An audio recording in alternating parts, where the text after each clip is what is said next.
top-notch panel, maybe not the top here, we're just a notch in what we all do, but yeah, so we're from Fossil, Oregon. This is my wife, Kimsey, sorry. Go ahead and go to the next slide. So we run cows on about 8,000 acres. It's just, we don't really have BLM or forest land near us. It's all private, and so it's a combination of my property and then leased property that are run across. And it's semi-mountainous terrain like this. Our biggest challenge is the reason why we wanted to go with this is you can see this terrain and the trees and everything. I mean, we have a lot of problems with elk and fence damage from that. Plus, every time the wind blows, I'm sitting there in my house and thinking, I wonder how many trees just fell on however many miles of fence. And that's just our biggest challenge that we have, I would think. And so the cross fencing that we run on a lot of this other property, go to the next slide. This is how I have some of my fences set up. These are virtual fences, but you know, the cross fences is limited. And so with this system, we went with the E-Shepherd, and with this I was able to do this, build fences, put them wherever I want. This stuff on the right here, there's really hardly anything but a perimeter fence there, and the cross fencing that is there is 80-year-old woven wire sheet fence that is, yeah, it's just not very useful to try to do any kind of controlled grazing with it. Let's see. My experience with E-Shepherd is, I think it's great. I mean, I can't say enough good about it. The computer program was really easy to work with. I could sit down on my computer right now and build $500,000 worth of fences in 5 minutes and take them all out in then another 5 minutes if I wanted to. The iPhone app is very easy to work with. Fitting collars I thought was pretty simple. It is kind of entertaining the first time you do it. The first time I put a collar on and we let that cow out of the chute, I thought, oh my gosh, I don't think this is gonna work, because they come out like crazy bucking and just, so I would recommend if you do that, make sure you turn them out in probably inside a good corral, because they're gonna just go crazy for a minute. But it was probably 30 seconds and then they don't care, I don't want. The training the cows, like a piece of cake. You know, it's just a herd mentality. It's better than a dog fence, invisible fence. Once your dog figured out it can run through and go to the other side, it's, you know, there's nothing drawing it back. But for the cows, we found that, you know, it doesn't matter if that one goes through, they just naturally want to keep coming back to the other cows. So even like when we were talking earlier about collars falling off, I did have 3 collars fall off this year, and that's probably my error. We've only had the collars since May. Maybe I fit them too loose. It really wasn't a big deal. We just left them with the other cows and they stayed with them. The only issue was I didn't know where they were. So works great on the bulls. You know, Gallagher's been really helpful with any questions anytime I had any problems or something. I think the one guy that I've talked to several times, he's in Australia, and I mean, he calls me right back, and he even helped me when I first did it. I had this one cow running down the road up through the trees and the mountains, and he actually helped me kind of put a contained fence around her, showed me how to do that, and then I was able to keep it from going any farther. It was pretty slick. What else is that? Next slide. So we basically did it. We got an NRCS grant for our first purchase of collars, and basically what we have is a huge problem with Medusa head grass and cheatgrass, where we're at, all these annual grasses. And so we could either try to rid a lot of those with these super expensive chemicals that they're just not the cost of those just don't make a practical sense, or we could try some better grazing practices. And with these invisible collars, colors, I was able to I'm going to be able to keep my cows on some of these annual grasses while they're green in the springtime and force them to eat them down and then get them off, and hopefully those perennial grasses will come back. That's the overall plan. Like I said, we just barely got this grant, and I've been doing the collar since May. But it is highly effective with that. You see that hay barn right there that I have. I don't have those cows that I had eating this area down. They're not fenced out of that with any physical fence, and this thing also lets you put exclusion area. So in this little piece right here is like a couple hundred acres close to my house, and then I can just put up an invisible fence around the hay barn as well to keep them out of it. And I haven't had one problem with that at all. It's incredible. Wildfire break. Couple cool little stories. We had a pretty good wildfire approaching our ranch this year. We happened to be on our anniversary while we're doing it, like 5 hours away. And I had, what did I have, like 40 or 50 cows with calves up the mountain across the street that was pretty close to it. And while we were up on our anniversary, I was trying to debate whether we should just go home, but it was approaching slowly, as wildfires do a lot of times. But while we were up there with my phone, I was able to just, as those cows would come down the water or something, I'd build a fence behind them and stop them. I don't know if that's the actual way you're supposed to do it, but by the time, over the course of 2 days, I was able to work those cows all the way back down to the road so that when we pulled in, getting home, I had them all just literally across the road, just contained in a small area. I was able to open the fence and just pull them right into my field with a bale of hay in the truck. They weren't scattered all over the mountain. I didn't have to worry if I had any left up there. And then this area around my hay barn, I was saving hay for the winter for cows and stuff. But as I was worried that fire was going to come, I was able to just put cows right in there and heavy concentrate them, and as this fire is approaching, and eat all that down as close as I could, and I put a bunch of cows just right around it, just letting them eat that down just as the fire is approaching. So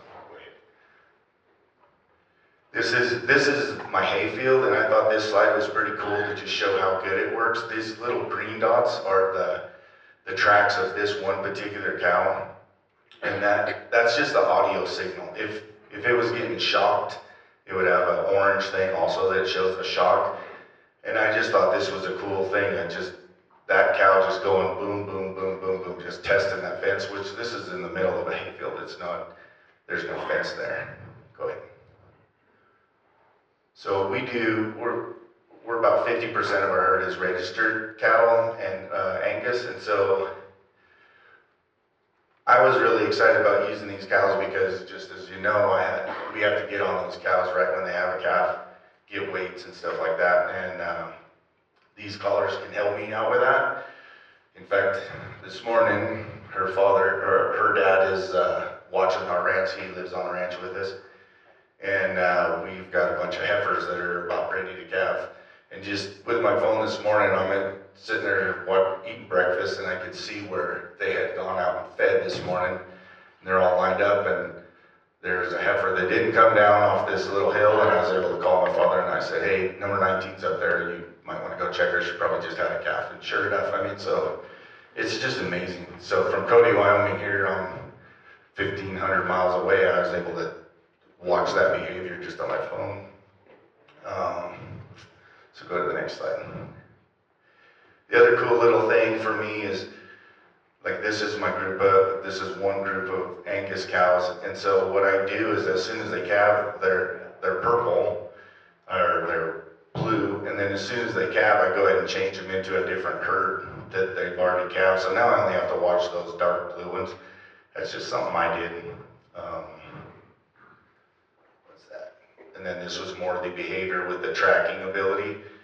I was trying to show that I knew that this cow had calved the night before because I could see her tracks, the way she had separated herself from the rest of the herd and was mulling around down in that creek during the night.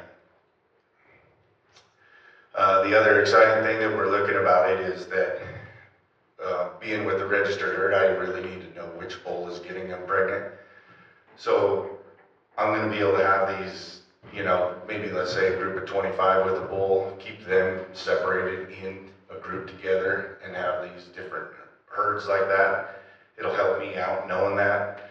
Plus the other idea is I can keep them in tighter and maybe just move the pastures, you know, this is my plan. So, so I can have a 200-acre piece and divide it up into 20-acre spots so that that bull doesn't have to work as hard. He can just stay with that group of 25 and just move.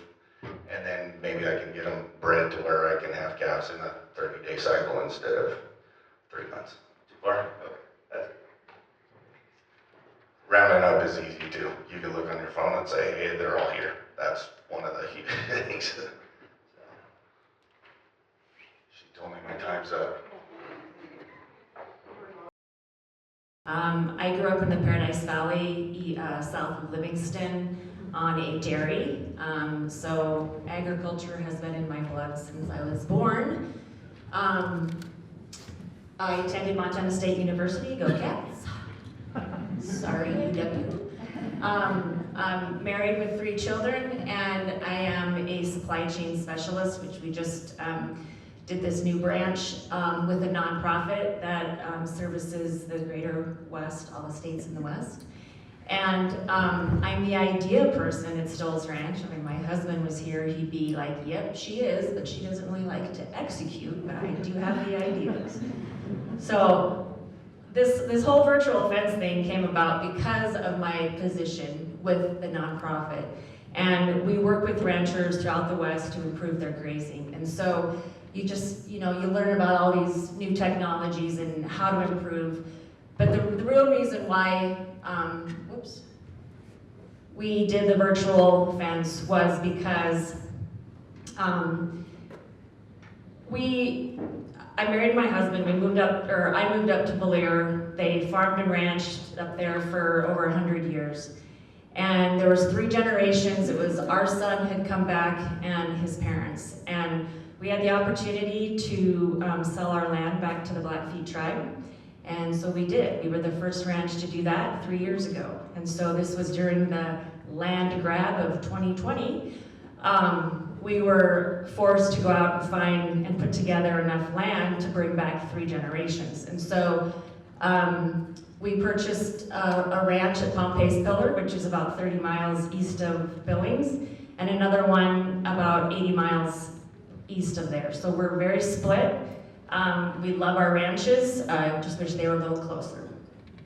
But the problem is we were moving and knew that we wanted to improve what the previous owner had done, but we were also trying to learn our land too at the same time. So it was just my husband and our son doing the work. So our management goals, which were, well, first off, the previous landowner grazed 150 animals in this 2,700 acre pasture, which was his summer pasture. This is on the home place. And he was actually very forward thinking. He had 4 pastures and he would rotate them every 15 to 20 days through 4 pastures and hitting them twice a year. And he would alternate the time of year that they were in there. So he was already doing pretty good grazing management. But what we wanted to do was we wanted to ramp that up a little bit. And so with not having a lot of time, we decided, well, it's like hiring an employee, right? If we get these virtual collars, we can be moving our fence while we're doing other stuff. Moving our cows, sorry. So our main goal is to rest our pastures. That's super, super important to us. And we have actually seen a lot of positive results from that, especially with grasshoppers. But so that was one of our major goals, intensive graze and then rotate the cattle through at different times of the year. So, obviously we're all familiar with if you improve your grazing, you're gonna get higher carrying capacity, plant diversity is gonna improve, bare ground's gonna cover, it's just a win-win. So, like I said, the purpose of us getting the collars was to lighten our workload and to help our grazing goals. So Crunching the numbers though, really doesn't pencil out. It's pretty costly to do this. We did it with 300 yearlings. And so there is a program through World Wildlife Fund, which I do believe Wyoming is a part of that area. And they do a cost sharing program. And so we did this RSVP program through through World Wildlife Fund. And so they paid half. So the training was amazing, and I don't know if I've mentioned, we did vets, if that wasn't clear. But anyways, so we did 300 yearlings, so, you know, bringing them in every year, so they're gonna be new every year. Our yearlings did have some training to electric fence through the winter months, but the training, oops, I'm just not doing good here. The training pen was 173 acres, and it took us 4 days to train them. What would it be, left side and the bottom were solid fences, and the interior was electric fence. And so we were really ecstatic. On our first move, we had 100% compliant, and yeah, it was pretty awesome. So that was our first move, and McCallaway will say that we really did push the boundaries of what Vence could do, because our goal was to graze intensely. And so she said 100 acres, so we did 100 acres. Sometimes there was 87, but yeah, we really did push the envelope there. So this is a 640 acre pasture. And the white lines are all moves that we did, so it's kind of confusing, but there was 2 reservoirs in this pasture, and so there is some overlapping, obviously, with your pastures. But we started in May with 300 yearlings. Like I said, the first move was 100% compliant. By June 15th, if you remember, it was 2023, it was a pretty dry year. And we decided to move some of those yearlings up to our summer pasture. And so we took 20 of them that decided they were gonna not mind the fences. We took them out, and then another 27. Our average fences were 87 to 120, and there's a little bit of tricks. If you do have hard fences, always move your border outside so they are never hitting that line. And so that actually, I think, probably did extend the life of our battery a little bit.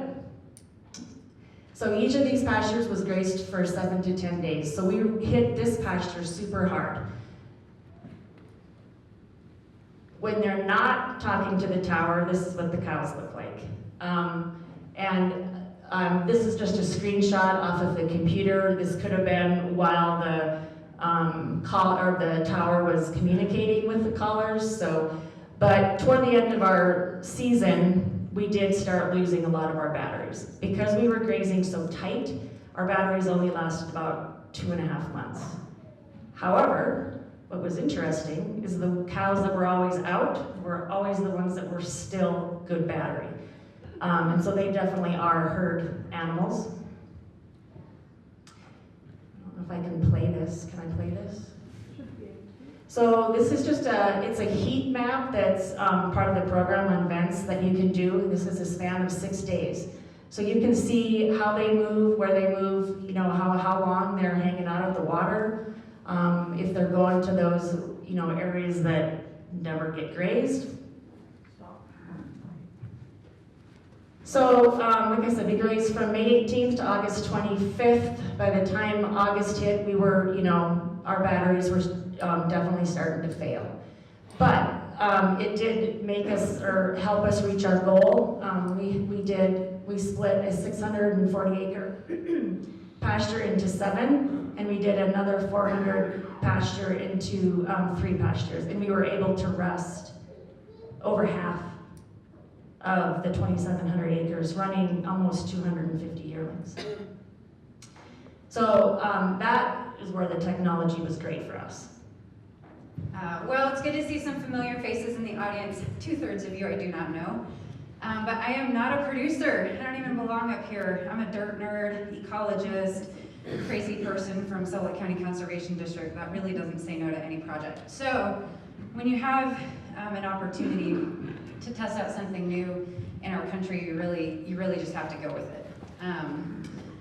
Just a little background on our area, much like the state of Wyoming. So Sublette County is highlighted in green. So we are a little over 3.2 million acres. 80% of us is public land, which is not as similar to the eastern side of the state, which is mostly private. When you start looking at Sublette County, the interior is somewhere around 6,200 feet, all the way up to our highest peaks of over 13,000, right? So we have within like a 60-mile bird's eye, or going across the county, like you can hit precip down here, that's in 6 inches, and you can be well over 40 inches when you get to the top of the mountain. So it's really, really vast, it's really difficult. There's a lot of different habitat, there's a lot of different uses. 80% public land, and you've got a lot of public eyes looking at you. In 1824 was about when we started seeing a lot of settling going on with the fur trading and things like that. Ranchers started to settle in this lower country in the 1800s. In 1907, our first oil and gas well was drilled down here in this itty-bitty corner called Calving. So there's a lot of different things that we're juggling when we're looking at public lands, how to keep our ranchers ranching, how to be sustainable long term. So this is the question, like how do we handle the paradigm of something being so spatially and ecologically complex and reduce our grazing impacts such that we are sustainable? We have all these other uses. Multiple use is a big deal in Sublette County. So that's what brought us to doing virtual fence.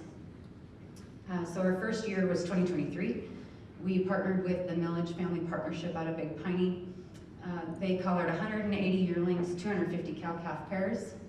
Wayne was really awesome. Like I wish he was the one here presenting because he's not your typical rancher. He didn't grow up on the ranch, right? He was a engineer coming off of oil and gas, married into the ranching family, took the ranch over. And so he was really willing to get into to max out that learning curve that everybody's been talking about with the online technology piece of it. So regardless, we had yearlings up here on the private. This is all sub-irrigated hay meadow. Then we have this parcel out here that's cow-calf pairs. And then this is like the big allotment that got us into testing virtual fence. There's 5 other producers on this allotment. Heavy wildlife winter range, lots of oil and gas. This country is like the main focus of our efforts for like the last 20 years in Sublette County.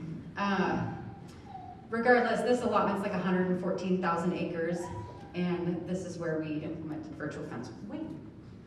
We had some goals we wanted on our private land, so there's the town of Marbleton right here, town of Big Piney right here, and we graze right in the middle. Wayne wanted to do mob grazing on the sub-irrigated parts, and then he wanted to prevent angry calls from his neighbors because his yearlings tend to eat their flowers in the summer.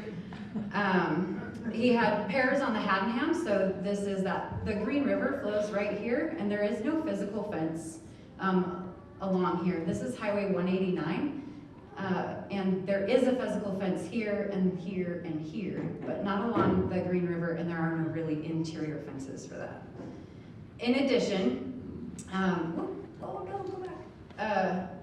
in this pasture, this is also another highway. We wanted to keep the cows off of here. The only fence here is the exterior of this 18,000 acre pasture.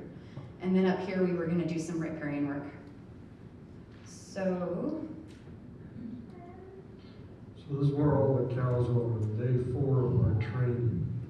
They're not supposed to be in the very bottom down by the water towers or over here on the right hand side down along that fence. The ones that are down there, the collars have either broken or fallen off, or the batteries are dead. So our training fence come down at 9 o'clock this morning.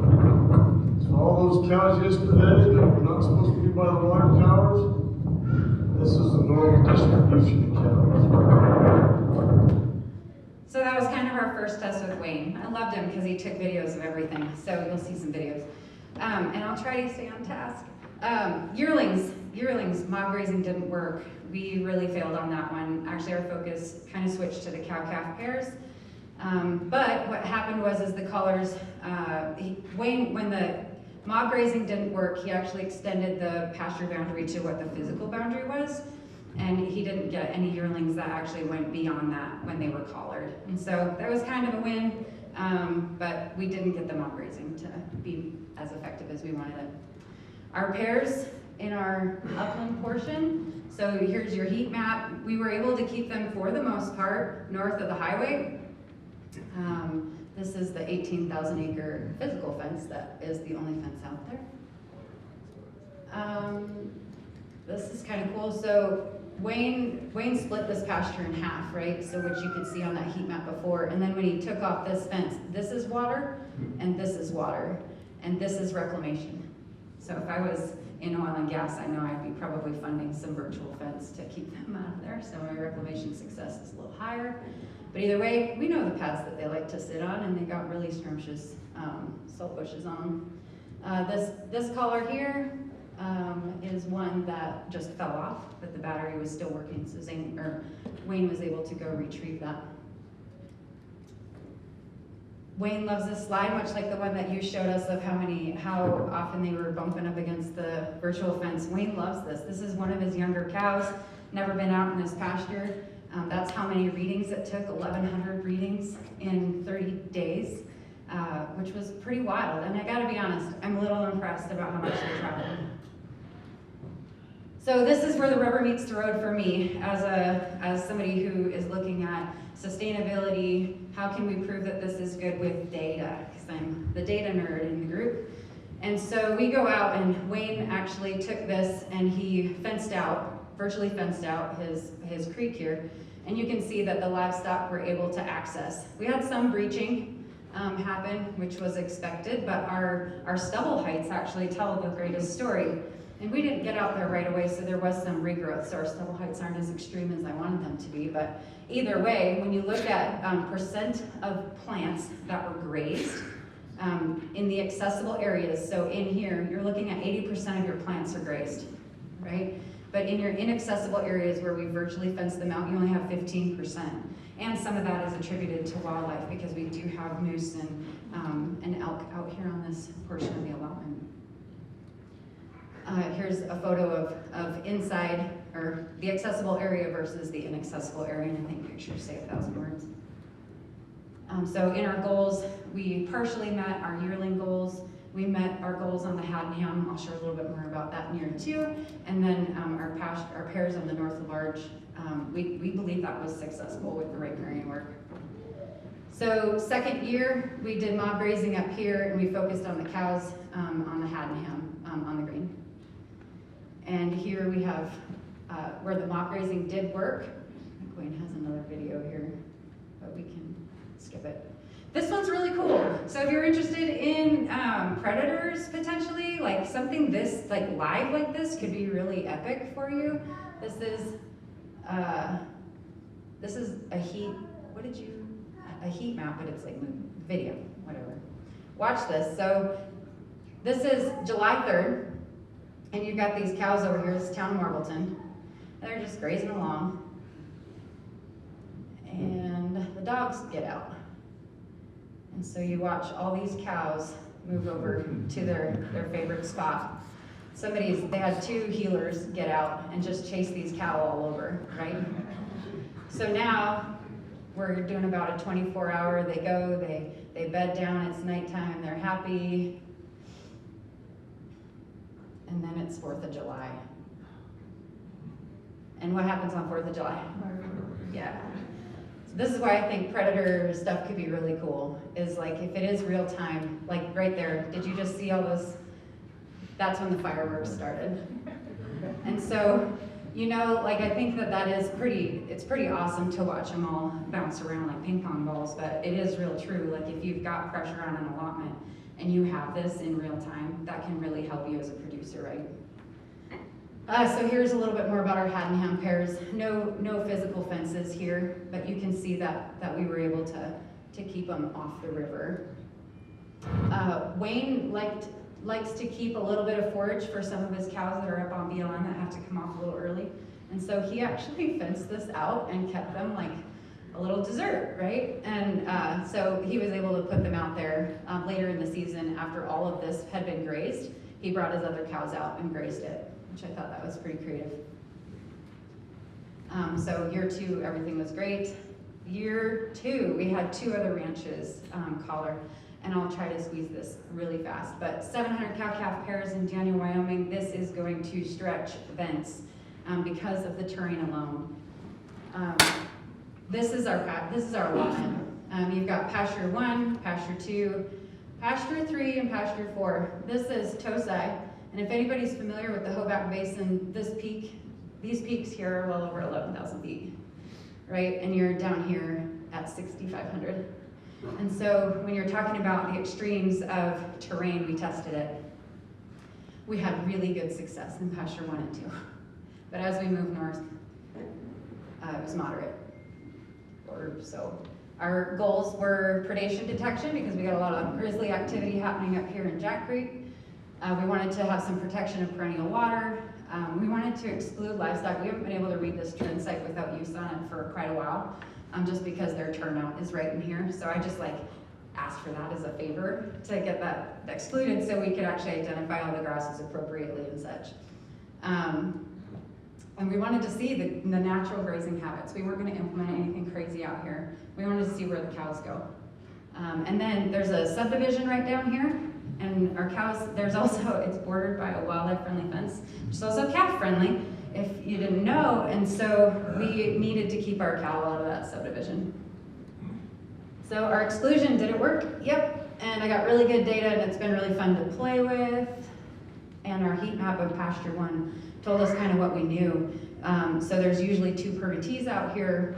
This particular permittee that we're working with, he's kind of trained his mother cows to stay on this side of the pasture because the other permittee will generally turn out over here. That permittee did not graze last year.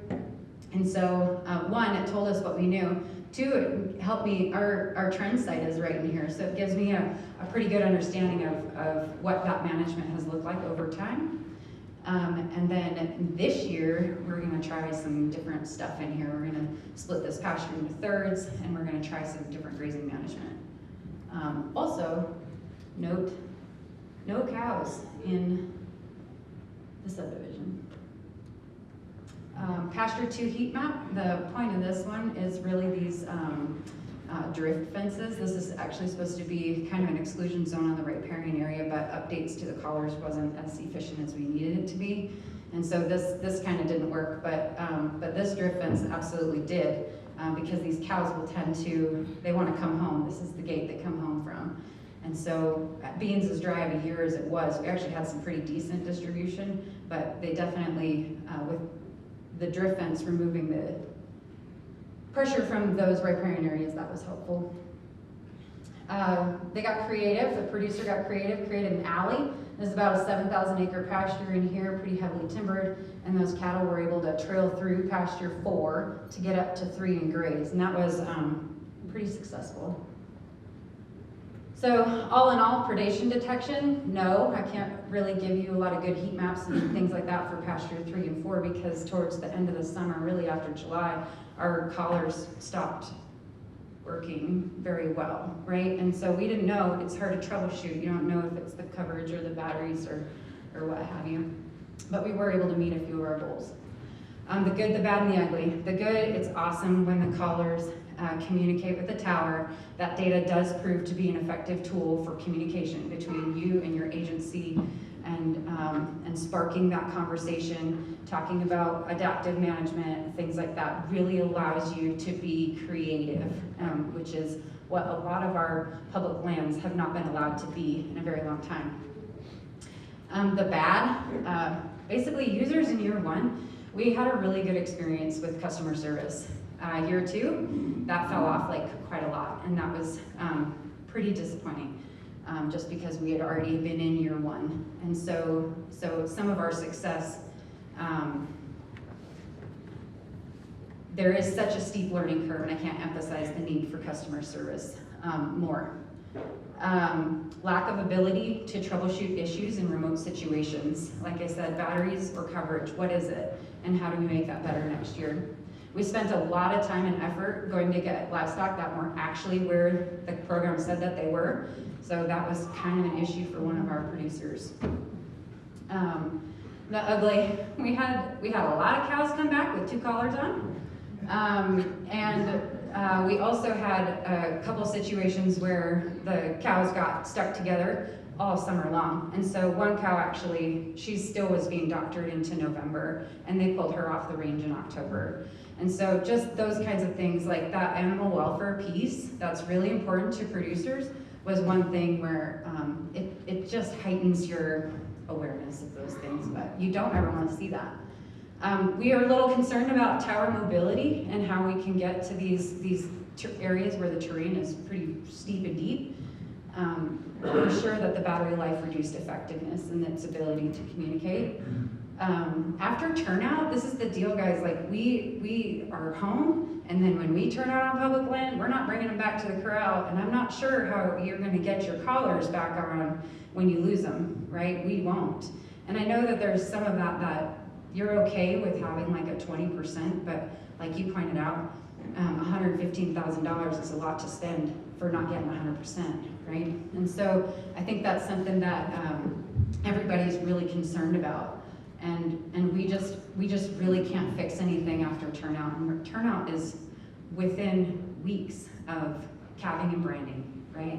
And then you say goodbye to your cows for 6 months in our country. So price point's unsustainable, that's been pointed out. It's not necessarily the silver bullet for everybody. I really don't believe it belongs for everybody. I love what Charles said earlier. You're gonna have to try on your shoes and see what fits.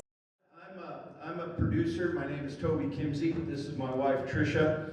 I grew up in Wyoming, around that Torrington area.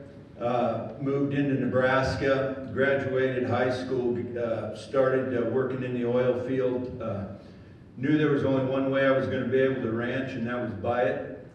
Had the opportunity to make some money in the oil field, working for another guy, sold some businesses, finally got that process done where I could trade some ranches up and ended up with a premier ranch. I feel the White Cross Ranch between Laramie and Chugwater, Horse Creek, Wyoming. The wind blows. We have a shortage of water as far as rain. We've got, that ranch is really well watered as far as springs. Between me and my boys, we run a couple thousand cows. They have a ranch in Walden, Colorado. The one son, the other one is now at Flying Y in Laramie. We run primarily Angus, Sim Cross, and I got to looking at, after ranching, you know, we fight with being cowboys and trying to keep cattle where they need to be and keep fences where they need to be, and my gosh, we'll be building a fence and you'll walk away and you'll have 500 elk moving through there, and you can go back and start over. So we run about 60,000 acres, and we'll push, I suppose we'll push between 400 and 500 miles of fence. That's pretty expensive if you got to rebuild it at 20 to 40 bucks an acre. We run from 6,000 to 8,000 feet, and 8 plus at Walden, 6,200 at Laramie, 7,200 at Laramie. So that's kind of a little bit about where we're at. Our Forest Service Ranger, Ted, talked about possibly trying to do some of this Vence's fencing. It looked like a good shot for us last year. We contacted Mac, and she's been absolutely wonderful. Vence's has been wonderful for us. Contacted us about what we could, if we were interested. We took a run at this thing. We put on 700 collars and on cow-calf pairs at branding. We kicked those cows out into training pastures and went to work. We had a pretty darn good luck getting them cows trained in 4 or 5 days. And then we would start opening gates and pushing those cows. We'll run about 18 miles. We start from Horse Creek and we'll go up to the Lincoln Monument. Pretty good jaunt out across there. And so it's a continual pressure to get them up there to the Forest Service. We start calving in April per se. It'll end into May, and of course we always got to have a couple of them in July. But anyway, we try to get rid of some of that, and we're working hard on doing that with some of this fencing that I'll show you here in a minute. Anyway, we got these cows trained up. We headed up the hill with them. We thought, well, we have a pretty good exterior fence. The interior fence on that place, I would like to do some changes. There's the Nature Conservancy owns part of that, it was sold originally. I'll start back, I gotta back up just a little bit. C.C. Davis developed that ranch in about 41, and he decided when he got ready to sell that ranch, well, they had sold a little of that off. It was over 100,000 acres. They had sold a little of that off, and then the rest of that they donated to CSU and University of Wyoming. They got into a spat, it come up for sale. We ended up getting it bought after it was donated. Neither here nor there. Nature Conservancy was donated that ranch, so we work it with the Nature Conservancy, which with us has been absolutely wonderful. We have had no trouble. They have stated their goals. We really have the same stated goals. We own a ranch. I'd rather not have anybody driving around on it, but we need roads. We need to get cattle that are sick, and we need to see what's going on out there. And of course, we have hunting too. And so we have a guy that takes care of that, contract that out every year. So anyway, we are pushing these cows up the hill with several things in mind. We get them up to pasture, up to the forest. We want to keep the riparian areas as well as we can. We want to be able to keep the elk moving through. We want to get these cows bred, and we want to get the best grass consumption we can get over these whole pastures. So we have a lot of things going on, and we're working with these callers to get that done. When we get up to 11th section, this pasture right here, this straight line that you'll see right here, the yellow is a real fence. That straight line across there is a virtual fence. That's an 11th section pasture. And when we decided to breed up, and what we wanted to do was be able to get those cattle in a smaller pasture up there to get breeding in the 1st of July. So we shut that down. We shoved our bulls in there with those cows on that, and then we also done the same type of thing in the forest. But you can watch those cattle work over and hit that virtual fence on that heat map.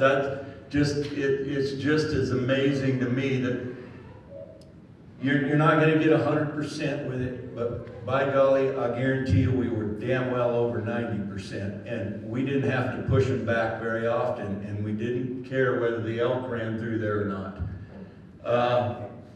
This in the picture on the right, we had them on the other side. We moved. So my theory is if we can cut 50% of the grass off and then roll those cows to another pasture, they'll figure it out, and they'll figure it out pretty quick. By the end of the summer, they had that figured out on our pastures, where we were rolling those cows at 50% of that grass to the next.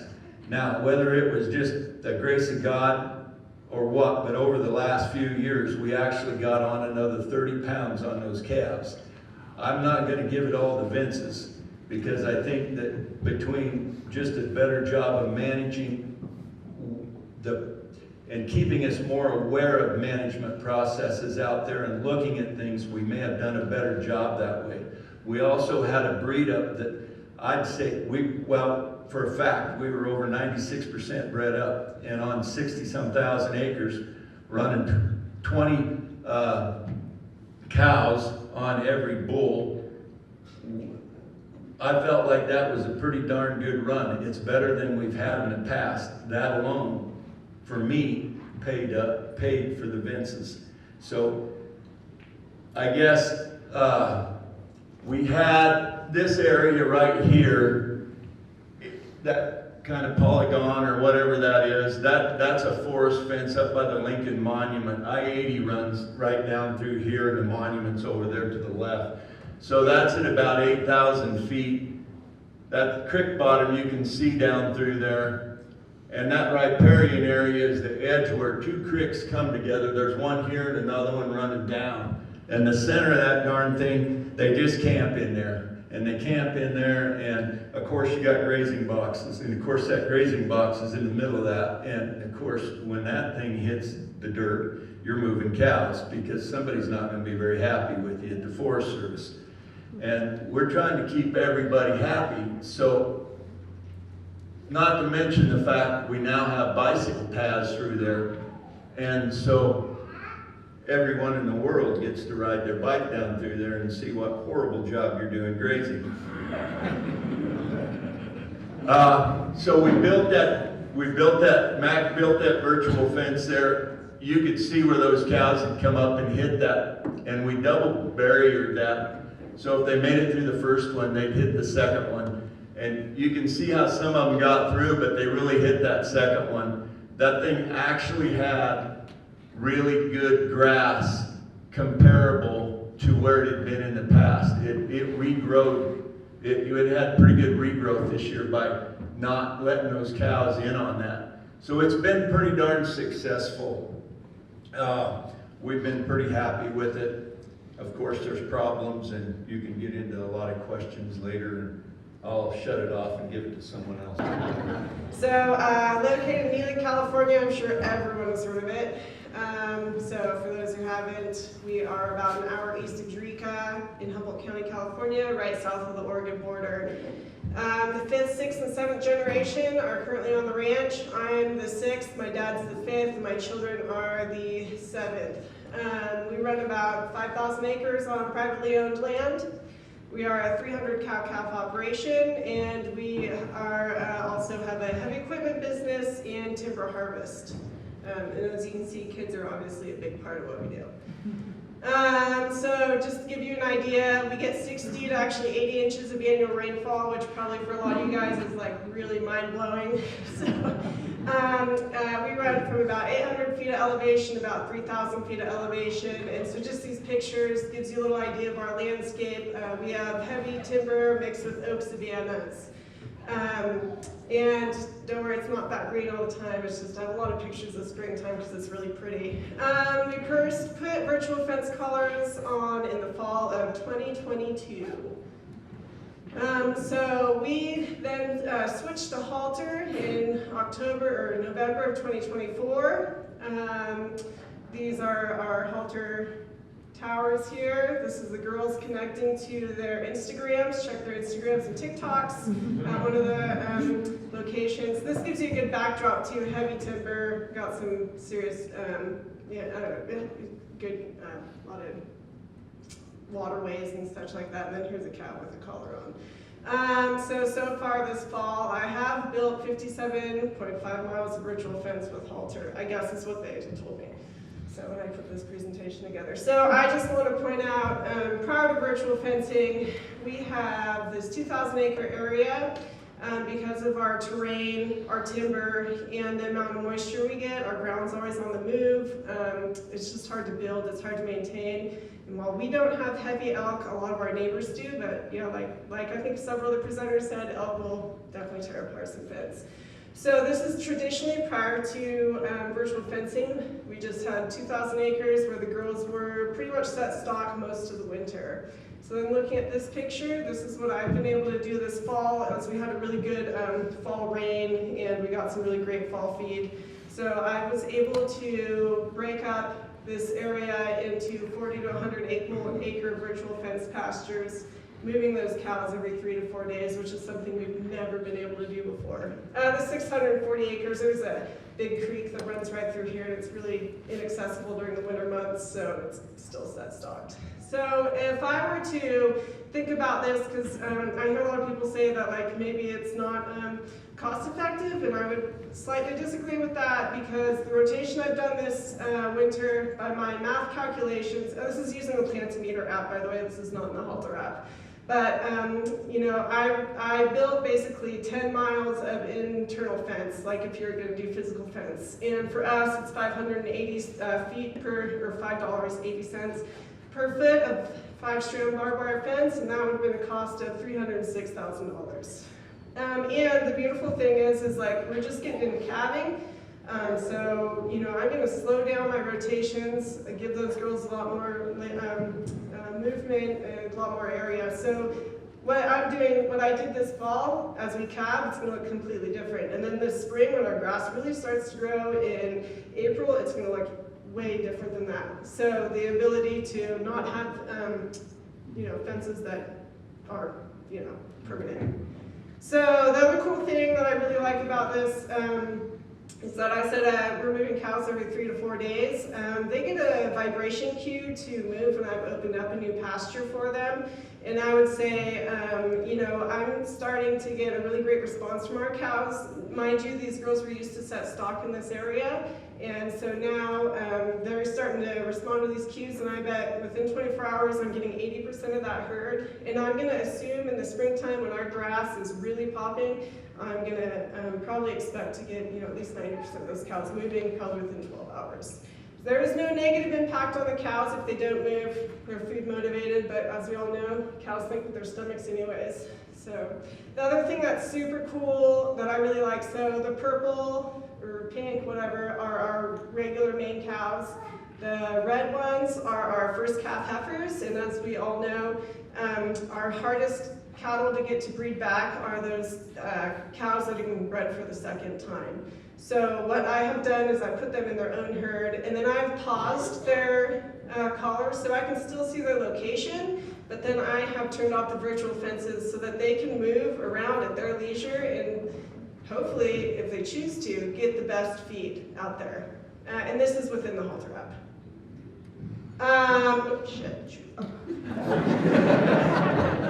Okay, so another really, I already broke one of my promises. So another thing that's been really powerful, this is in the Plantimeter app, so knowing their patterns. So this blue line represents neighbor, and so we're this side, neighbor's this side.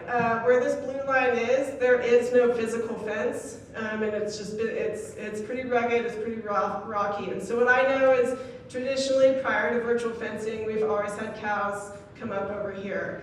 And now what I have learned, because I now know their patterns, once those cows, I like the Plantimeter app, I use it a lot. Anyways, once they get within this purple circle boundary, I know that those cows have no choice, because they can come down, but they cannot go back up. They have no choice but to come back up over on the neighbors. So it's just powerful information that I now have in how I want to address it or what I want to do. So really, in reality, I should have this winter, they totally did that, and I should have probably virtually fenced out this corner, but I didn't, whatever. Anyways, it's just, you get really great information. And then grazing opportunities. So my husband and I, the ranch sits over here, my husband and I own this 60 acres. We have other neighbors who own 120 to 60 acres. They have all talked to us about wanting to graze their grass, because I don't know if you guys know this or not, but California likes to light on fire. So anyways, but they have no fencing, and they're not going to take the money and time to put in fencing infrastructure. So this really opens up the opportunity to graze our neighbors, or graze anywhere that has no fencing. Let's see, excluding areas. So we did a prescribed burn back in the fall 2023. We were able to exclude that burn area so that it could get a really great rest and recovery.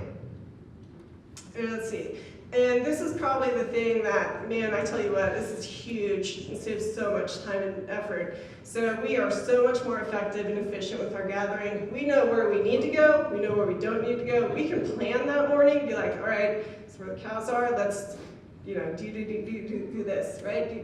Okay, so traditionally, before virtual fencing and knowing our location of our cattle, In the fall time, when it's dry, it's hot, and we're getting ready to wean, we would be happy with the 85% gather, and that was 2 weeks on that 2,000 acres, or 10 days, and that would be 3 to 4 of us. Now, last year, I think it was like 2 of us, a couple days, and we were short 5 cows, but we actually knew where those cows were. I can't remember why I didn't get those cows in, but so a couple observations. You really have to retrain yourself that the virtual fences can be moved. They're not permanent, and it's just the thought process that you got to move through. And then learning the best placement of virtual fence boundaries. I've definitely made some mistakes. I've put virtual fences in spots where, maybe it's the cows have to go downhill and they have no other choice but to go through that virtual fence. And those are just things that as a producer I need to learn and do a better job of. And then the really weird thing, the first few times we moved and gathered cows is like, there's a virtual fence out there, but you can't see it. And it's just really, it's an odd mind thing to get your mind around. And then, they critically think about cattle flow and movement within each virtual fence. That really goes up to, your best placement of the virtual fences. I have not been successful yet at collaring bulls because their necks usually tend to be bigger than their heads, or at least older bulls. And I've had a lot of collars fall off, but I'm going to do it again this spring. And then yearlings, so we'll turn our yearlings out in the fall time. We won't see them until the end of springtime. So the collars don't allow for growth. And then with all these companies, I think we're still in the early stages of this technology, backphone stage. We might be to the pager stage now, but it's only going to get better from here on out. And then here's some really clear virtual boundaries that we have. So we did this study with UC Cooperative Extension, trying to, just for the fun of it, get down to 500 pounds per acre using virtual fencing. And so, just really clear boundary lines. Then this is a great picture. So this is, where we're trying to get down to 500 pounds per acre. We didn't quite accomplish that, but this is, literally same dog. Right above the virtual fence, right below, within that virtual fence boundary. So, those cows definitely are down. And so then our goals with our virtual fencing is we want to rotationally graze so we can have a robust and healthy ecosystem, better soil health, more diverse plants and animal species, increase our carrying capacity. And I think too, this is a huge point, if we can increase our carrying capacity by 10-15%, it's going to pay for itself. And going back to your point where you had a 96% conception rate, if we're able to keep our cattle closer so our bulls don't have to travel so much, we're probably going to have a better conception rate. So, and then ability to graze off the ranch, it's way less labor, knowing where our cattle are, and then, it's really important, overall huge, passing on to the next generation. These are my children and nieces and nephew. So, let's see. Oh, and that's it. Thanks. For me, it's going to be important to track my bulls, and I've heard mixed results. Yes, they were good on bulls. Other people say that they don't. Can you tell me more about that?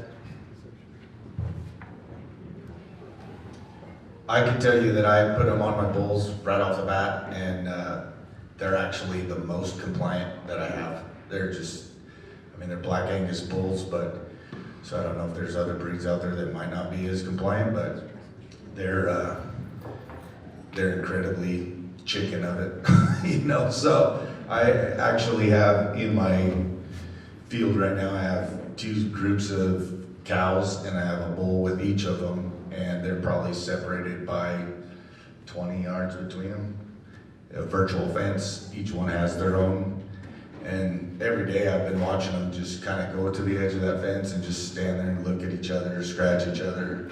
Mooing at each other and everything, but they won't break that barrier. And now I'm not saying I would push it, leave him there by himself with open cows that close and think that he's gonna be that compliant, but yeah, it's been great for the bulls. Who else?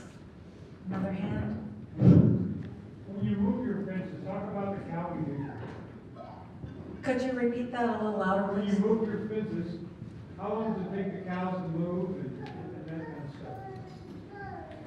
Well, when we move our fences, we'll move the cows on the other side and then turn it on. You can build gates in, but in the Forest Service, people like to leave gates down. So we have a tendency not to put many gates in case somebody opens the gate and leaves it down, that we don't have to go gather them back up. But it's extremely nice to be able to know when they get out. But back to your question again, when we'll move a pasture, we'll see these cows get down to that 50%, and after about the second or third time we move pasture, when we turn that fence off, those cows know within about 2 days that fence is off and they are gone. They are headed whichever way we left that fence off for them to move to the next pasture. And it was amazing. So by the time we were done, we get ready to come home in October, and we build an alleyway across 15 miles and throw them just the outside perimeter fence on of that alleyway. Those cows, within 3 days, I could see them coming over the hill. They were coming home. So it was interesting. I think even next year, it'll just get better. We'll collar more next year, but they'll tag them along. Do they remember where the fences were? I don't think so. You know what?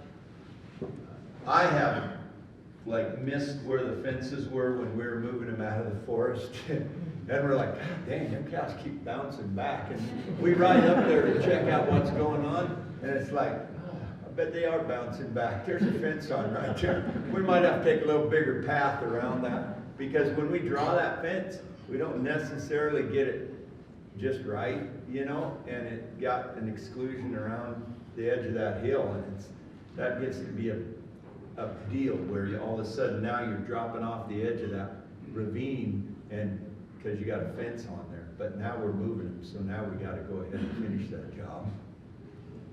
So I would just add that to that, because I think I might be the only one running yearlings with collars. But so because we obviously want our yearlings to gain weight, so we're out there all the time, you know, adjusting if we need to move them early or not. But what we did is we set up 2 gate systems, or 2 fences on the computer. One was the one that was gonna be the permanent one, you know, the next one that they moved into.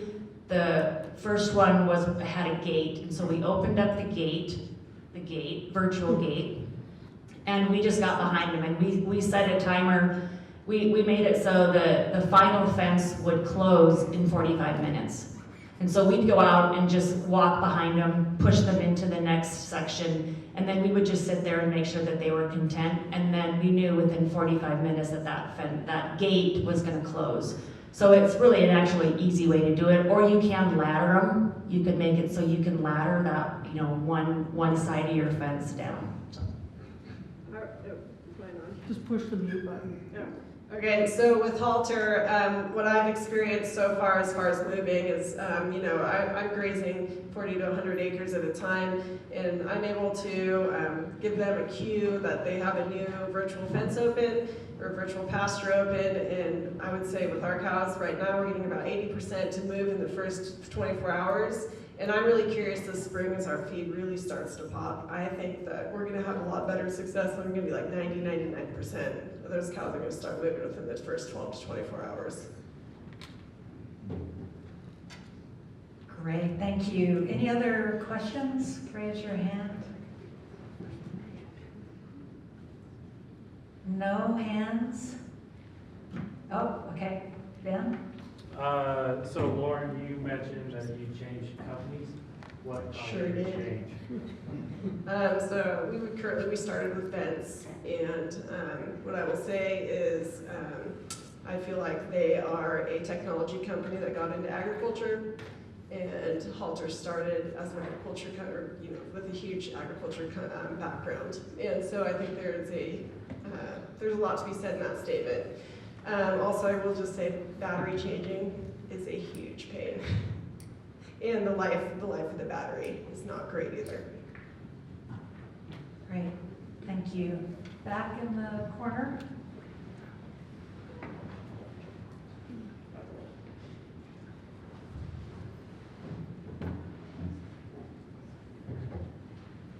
What was the kind of learning curve that you guys went through in the process of adapting new technology, and how did that work with yourselves and your crew? Well, I'll just start. My dad just turned 70. Learning curve for him was hard, so, still is. And I would say personally for ourselves, I mean, it took a good 6 months for us to like really wrap our minds around this technology, and like going out there and knowing that there's a virtual fence. I'm going to really emphasize going out there for the first few times you gather, knowing that there's a virtual fence out there, but you can't actually see it. It's just a weird concept. And then just also the thought that you can actually move your fences. They are not permanent. It's just, you got to wrap your mind around it too. So there's definitely a learning curve. I'm going to say 6 months. I would also just add that tech support is very important, and learning the software side is definitely the hardest. And you know, just I think it will take a few seasons to really get it down, because we're kind of a fly by the seat of our pants organization or ranch, and so if we feel like we need to move them, we want to move them now. And learning that you can't really do that, you have to, you know, think a little ahead in advance, and so that was a big learning curve. So yeah, I just think, you know, good technical support.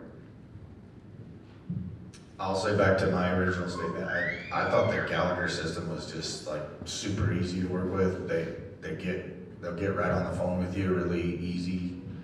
I didn't find that it was a hard learning curve at all, and they had now my callers work off the cell tower, so I don't know how that works as far as that it works much better than the others, but I mean, I can update things and it'll update in minutes, you know. 30 minutes would be a long update for me. I could draw a new fence, put one, and I probably play with it too much. I mean, I'll put another fence here or there and stop it, and it's incredible. Back to your question about how quick they learn, easy. I mean, they seem to, just like any other fence, they're just gonna go along and test holes on it, like that slide I did. And so they're just testing it. They realize one can go through, then the rest follow through, and it's yeah, but I thought it was simple. Like last night you were at the pasture.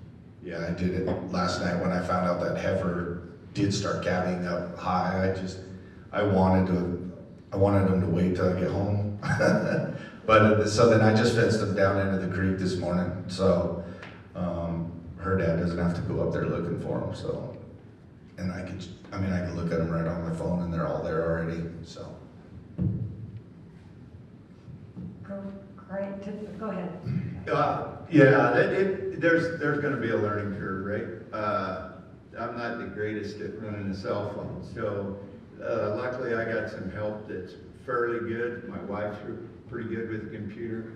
I get on the phone Mac real good, and she responds fast, and I've got a guy that works for me that's 35 years old, and so he's pretty darn good on a computer, and that helps. It's just the basic getting around inside that computer, finding all the things that you can and can't do.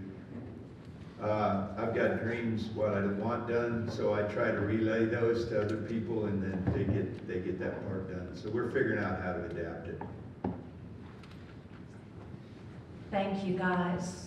We can squeeze in one more question, I think. Yes. I'm just wondering about cow psychology.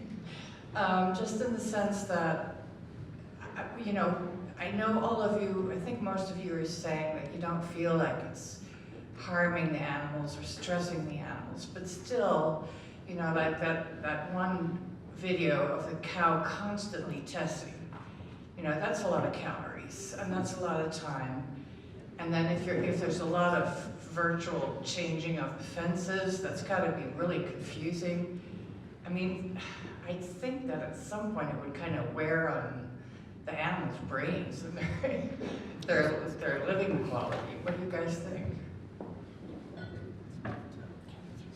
I think mine are happy. I don't know.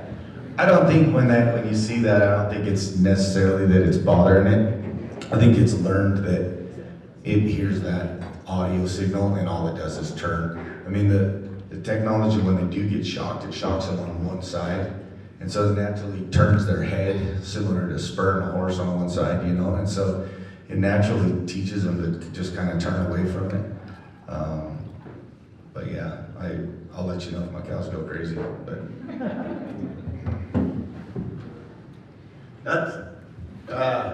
That's probably gonna verge on the kinder, gentler side of me.